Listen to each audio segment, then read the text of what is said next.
మధ్యకాలంలో టెలికాం కంపెనీలు యూజర్లకు వరుసగా షాకులిస్తున్నాయి. గతేడాది టారిఫ్ పెంచిన కంపెనీలు ఇప్పుడు రీఛార్జ్ ధరలు సవరిస్తున్నాయి. తాజాగా ఎయిర్టెల్ తన యూజర్లకు బిగ్ షాక్ ఇచ్చింది. ఇప్పటికే అందిస్తున్న 2 రీఛార్జ్ ప్లాన్లపై ఇచ్చే డేటాను తొలగించింది. ముఖ్యంగా 509 రీఛార్జిపై ఇంటర్నెట్ డేటాను తొలగిస్తున్నట్లు ప్రకటించింది. దీంతో ఈ రీఛార్జిపై 84 రోజుల పాటు అన్లిమిటెడ్ లోకల్ అండ్ ఎస్టీడీ కాల్స్తో పాటు 900 ఎస్ఎంఎస్లు మాత్రమే యూజర్లకు అందుబాటులో ఉండనున్నాయి. వాయిస్, ఎస్ఎంఎస్ల కోసం ప్రత్యేకంగా రీఛార్జ్ ప్లాన్లు తీసుకురావాలని టెలికాం కంపెనీలకు ట్రాయ్ ఆదేశాలు జారీ చేసిన నేపథ్యంలో ఈ నిర్ణయం తీసుకుంది.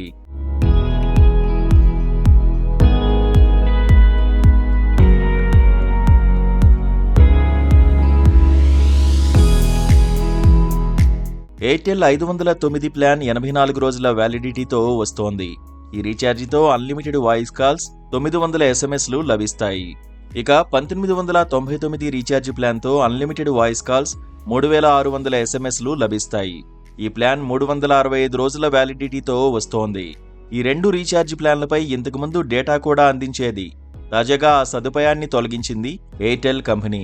త్వరలోనే జియో కూడా అదే బాటలో పయనించే అవకాశముందని తెలుస్తోంది.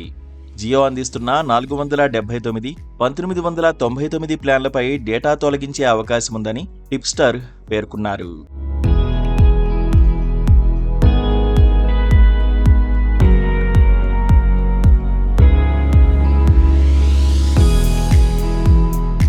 ప్రస్తుతం దాదాపు అన్ని టెలికాం కంపెనీలు వాయిస్, ఎస్ఎంఎస్తో పాటు డేటా కలగలిపిన ప్లాన్లు అందిస్తున్నాయి.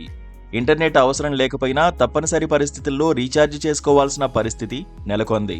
దీంతో వాయిస్, ఎస్ఎంఎస్ల కోసం ప్రత్యేకంగా రీఛార్జ్ ప్లాన్లు తీసుకురావాలని ఆయా కంపెనీలను టెలికాం నియంత్రణ సంస్థ తాజాగా ఆదేశించింది.